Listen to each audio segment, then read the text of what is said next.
तो आज हम करेंगे एक्सरसाइज 3.3, ठीक है ना। उसके सेकंड सम के सारे स्टेटमेंट सम्स। देखो फर्स्ट सम है हमारा, if we add 1 to numerator and subtract 1 from the denominator if fraction reduces to 1। Again if it become 1/2 if we add 1 to denominator, तो फाइंड द फ्रैक्शन। तो हमने पहले भी पढ़ा था कि जहाँ पे भी फ्रैक्शन वाला क्वेश्चन होगा हमने सबसे पहले क्या करना है कि फ्रैक्शन लेट कर देना है। Let the fraction be x over y. X को क्या कहते हैं इसमें, न्यूमरेटर ऑफ द फ्रैक्शन, और वाई को क्या कहते हैं, डिनोमिनेटर ऑफ द फ्रैक्शन, ठीक है ना। तो ये हमने सबसे पहले फ्रैक्शन लेट कर दिया। उसके बाद हमारे पास जो कंडीशन है वो हमने अप्लाई करनी है। तो हमारे पास कंडीशन क्या क्या है, if we add 1 to numerator and subtract 1 from the denominator. ये जो हमारा एक्स ओवर वाई है, इसके अगर हम न्यूमरेटर में कितना ऐड कर देते हैं 1, और डिनोमिनेटर से क्या सब्ट्रैक्ट कर देते हैं 1, तो ये कितना बन जाता है आपका 1, ठीक है ना। ये जो हमारा फ्रैक्शन है एक्स ओवर वाई, इसके डिनोमिनेटर में 1 सब्ट्रैक्ट करना है और न्यूमरेटर में 1 ऐड करना है, तो इट बिकम 1। और नेक्स्ट कंडीशन है हमारे पास कि ए फ्रैक्शन रिड्यूसेस टू 1/2, कि ये जो हमारा एक्स ओवर वाई है ये कितना हो जाता है 1/2। कब, when we add only 1 to denominator, जब हम सिर्फ डिनोमिनेटर में क्या ऐड करते हैं 1। तो हमारी 2 इक्वेशंस बन गई। अब इनको सॉल्व कर लेना हमने। इसके ओवर में कुछ नहीं है तो 1 लेके ये बन जाएगा हमारा x + 1 = y - 1। तो वेरिएबल्स को एक साइड कर लेना, x - y = -2। ये हमारी एक इक्वेशन बन गई। यहाँ पे भी क्रॉस मल्टीप्लाई, 2x = y + 1। तो ये वेरिएबल्स हमने एक साइड कर लिए, तो 2x - 1 = ये बन गई क्वेश्चन नंबर 2। अब हमने 1 और 2 को फिर से एलिमिनेशन मेथड से, इसमें y के कोफिशिएंट हमारे सेम है तो एज इट इज़ लिख लेंगे, x - y = -2 and 2x - y = 1, ठीक है ना। इनके क्या है, आपके सेम साइन है। तो सेम साइन पे मैंने क्या कहा था कि हमने साइन क्या कर देने हैं, चेंज कर देने, सब्ट्रैक्ट कर देना मतलब। तो ये हो गया, तो x - 2x ये हो जाएगा -x, और ये हो गया हमारा -3। तो इसका मतलब x कितना आ गया हमारे पास 3। तो अगर x हमारा 3 है तो हम y भी निकाल लेंगे। 2x - y = 1, तो 2 × 3 - y = 1, तो 6 - y = 1, सो -y = -5। तो y कितना आ गया हमारा 5। इसका मतलब जो हमारा फ्रैक्शन है वो कितना बन जाएगा, फ्रैक्शन हो जाएगा हमारा x ओवर y मतलब 3/5। तो इस तरह से हम फ्रैक्शन वाले सब क्वेश्चन हमने इस तरह से करने हैं। क्वेश्चन है 5 year ago Noori was thrice as old as Sonu. दूसरी क्वेश्चन है 10 year later Noori will be twice as old as Sonu. How old are Noori and Sonu. तो इनमें क्या करना है, हमने हमेशा प्रेजेंट एज करनी है। लेट प्रेजेंट एज किसकी, कौन कौन है हमारे, एज ऑफ, पहले हमारे पास नूरी सपोज हमारी प्रेजेंट एज कितनी है नूरी की, एक्स की, और जो प्रेजेंट एज है हमारे किसकी, सोनू की, वो हमने कितनी ले ली, वाई। अब आपने इसमें कंडीशन अप्लाई करनी है। सबसे पहले क्या है, 5 ईयर एगो, ठीक है ना। तो पहले हमने 5 ईयर एगो देखना है कि कितने साल के रहे होंगे। तो 5 ईयर एगो नूरी की एज क्या होगी, नूरी की एज होगी हमारी x - 5, और सोनू की एज कितनी होगी, सोनू भी अभी 5 साल क्या रही होगी तब कम। तो 5 ईयर एगो नूरी हमारी होगी x - 5 और सोनू हो गया y - 5। तो अब यहाँ से देखो कि नूरी वर्ज, नूरी का मतलब x - 5, वर्ज का मतलब इक्वल टू, थ्राइस का मतलब 3 टाइम्स ऑफ सोनू, ठीक है ना।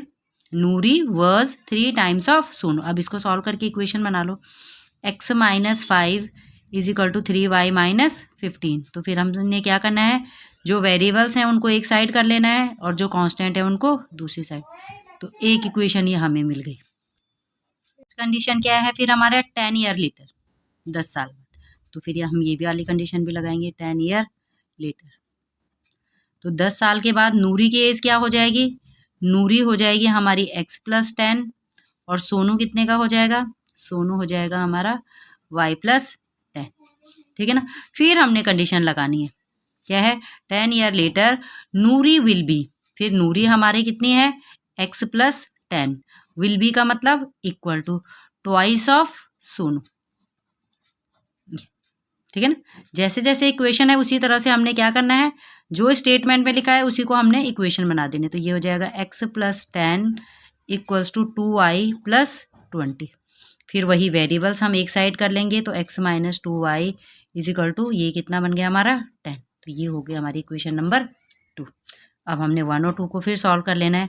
ये हो गया हमारा x minus 3y is equal to minus 10 और x minus 2y is equal to 10। x का कोफिशिएंट हमारा सेम है तो इसके सेम साइन भी सेम है, तो चेंज कर लेंगे हम। तो ये हो जाएगा माइनस 3y प्लस 2y, तो ये हो गया minus y is equal to minus 20। तो y कितना आ गया हमारा 20।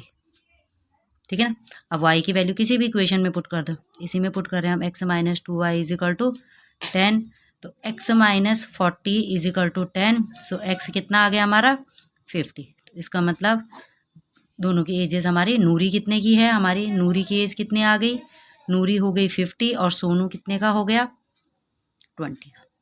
तो इस तरह से ये हमारा क्वेश्चन हो गया। तो ये हमारा सेकंड का थर्ड पार्ट।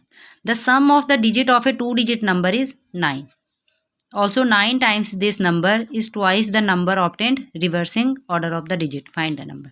तो मैंने पहले भी बताया एक क्वेश्चन बार वीडियो में कि 2 डिजिट नंबर को हमने क्या करना है, 2 डिजिट नंबर कैसे लेट करते हैं हम, लेट द 2 डिजिट नंबर,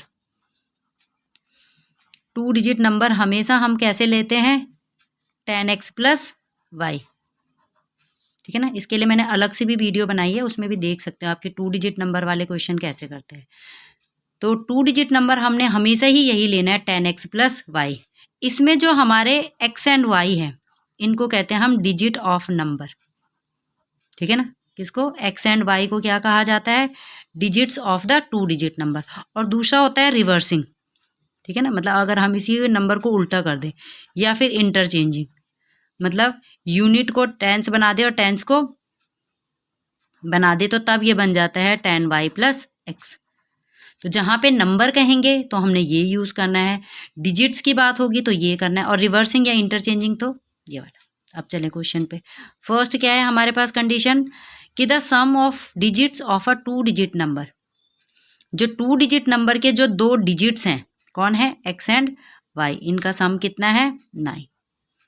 ठीक है ना, नेक्स्ट क्या कंडीशन है, ये इक्वेशन 1 हमारी डायरेक्टली बन गई इसमें। तो नेक्स्ट क्या है, also 9 times the number, 9 times the number, number कौन है हमारा 10x प्लस y, ये हमारा नंबर हो गया।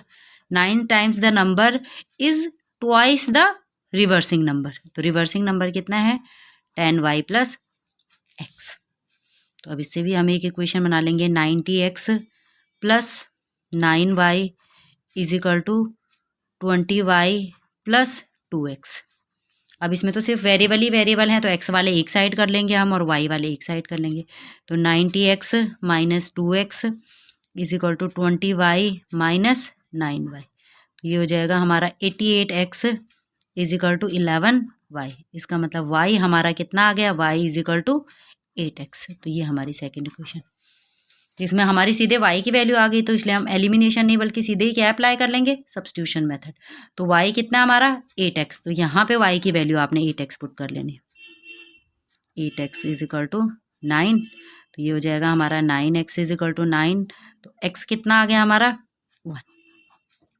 अगर x 1 है तो y कितना हो जाएगा 8 into 1, this will be equal to 8। तो नंबर क्या है हमारा, नंबर क्या होता है 10x प्लस y।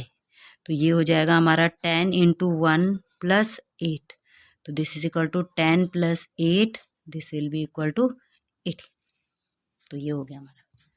तो नेक्स्ट क्वेश्चन है हमारा, Meena went to bank to withdraw ₹2000। ठीक है ना, 2000 रुपये निकाले उसने, कैशियर को क्या बोला, to give her ₹50 and 100 note. ठीक है ना, जो भी उसको पैसा चाहिए वो किस में चाहिए, 50s और 100 के नोट्स में चाहिए। अब टोटल उसको कितने नोट मिले 25। तो हमने बताना है कि ये उसके पास जो 25 नोट्स हैं इसमें से 50 के कितने थे और 100 के कितने थे। तो सबसे पहले हम वही लेट कर लेंगे कि लेट 50 रुपीज़ के सपोज कितने नोट हैं उसके पास x, और 100 रुपीज़ के कितने हैं y।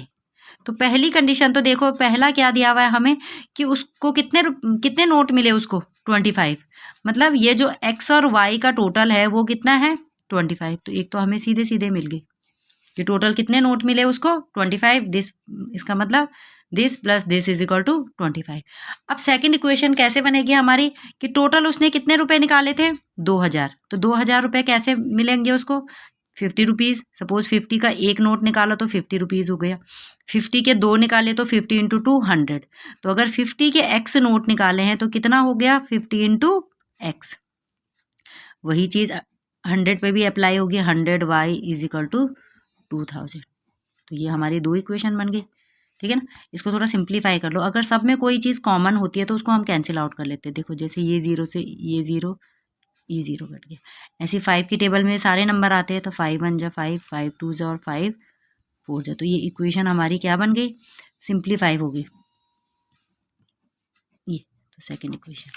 इसके बाद अब एलिमिनेशन कर लेंगे हम इन दोनों इक्वेशंस का। इसको इसके साथ रख लेंगे, x plus y is equal to 25। तो ये हो गया हमारे पास माइनस माइनस माइनस, ये कैंसिल हो गया। 2y माइनस वाई कितना हो गया y, और 40 माइनस 25 कितना हो गया 15। तो इसका मतलब 100 रुपीज़ के कितने नोट हैं उसके पास 15। तो 50 रुपीज़ के कितने होंगे, x plus 15 is equal to 25। So x is equal to 25 minus 15, this will be equal to 10। इसका मतलब 50 रुपये के कितने हैं उसके पास 10, और 100 रुपीज़ के कितने हैं उसके पास 50। तो इस तरह से। इसी एक्सरसाइज का लास्ट क्वेश्चन है हमारे पास कि lending library has fixed charges for 3 days। Library के चार्जेस कैसे हैं, 3 दिन के तो फिक्स्ड हैं और उसके बाद एडिशनल चार्जेस अप्लाई होंगे, ठीक है ना। पहले 3 दिन के चार्जेस फिक्स्ड हो गए और उसके बाद एडिशनल चार्जेस। तो सरिता ने अगर बुक्स 7 days के लिए लिए तो उसने कितने रुपए पे किए हैं 27, जबकि सुशी ने 5 days के 21 रुपीज़ पे किया है। तो आपने बताना है कि लाइब्रेरी के फिक्स्ड चार्जेस क्या है और एक्स्ट्रा चार्जेस क्या है। तो इसमें लेट कर दो पहले कि लेट फिक्स्ड चार्जेस कितने दिन के हैं, फिक्स्ड चार्जेस फॉर 3 day, 3 दिन के चार्जेस हमने कितना ले लिए सपोज x, और उसके बाद एक्स्ट्रा चार्जेस कितने हैं, एक्स्ट्रा चार्जेस पर डे, उसके बाद हर दिन के कितने लगेंगे y। अब पहली कंडीशन है हमारे पास कि 7 days के कितने रुपए पे किया गया 27, 7 days के क्या चार्जेस है 27। तो देखो फॉर 7 days, अगर हम 7 days के लिए बुक्स को रखते हैं तो कैसे पे करेंगे, 7 में से देखो पहले जो 3 दिन है उसके चार्जेस कितने हो गए x, ठीक है ना। बाकी कितने दिन बचे 4, तो एक दिन का है y, तो 4 days का होगा 4y इज इक्वल टू कितने पे किए 27। दूसरे ने कितने दिन के लिए रखी है बुक, अगर हमने कितने रखी है 5 days के लिए, तो 5 days के चार्जेस हमारे क्या होंगे, 5 में से जो पहले 3 दिन है उनके तो हो गए x, बाकी कितने दिन बचे 2, तो x plus 2y is equal to 21। अब इनको एलिमिनेशन कर लो, ये तो एक कोफिशिएंट इनके सेम है ही तो सीधे एलिमिनेशन हो जाएगी। तो ये हो जाएगी 2y इज इक्वल टू कितना आ गया 6, तो y कितना आ गया हमारा 3। इसका मतलब चार्जेस पर डेज कितने हैं 3, और अगर हमने x निकालना है तो इसमें पुट कर लो x plus 4y is equal to 27। तो x plus 4 into 3 12 is equal to 27। तो x इज इक्वल टू कितना हो गया 27 minus 12, this is equal to 15। इसका मतलब पहले 3 दिन के चार्जेस कितने हैं 15, और उसके बाद पर डे के चार्जेस कितने हैं